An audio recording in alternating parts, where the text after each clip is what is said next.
It's ironic that the once saved, always saved, and faith alone crowd use "no one can pluck them out of my Father's hand" to support their doctrine.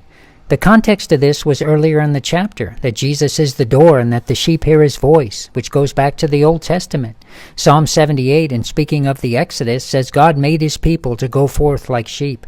John 10 says he goes before his sheep and they follow him. This is the Exodus story of the lamb's blood on the doorpost, which typifies Jesus. It says God led them out of the house of bondage with a strong hand, typifying deliverance from sin. This deliverance is remembered by Passover and the Feast of Unleavened Bread, and Paul talks of it in 1 Corinthians 5 with the man who had his father's wife. He says, "If you do not keep the leaven of malice and wickedness out of your house for the whole 7 days of the feast, which is your whole life, then you were cut off from your people," which is the New Testament believer being eternally cut off from God if he returns to living like the world. Ironic indeed.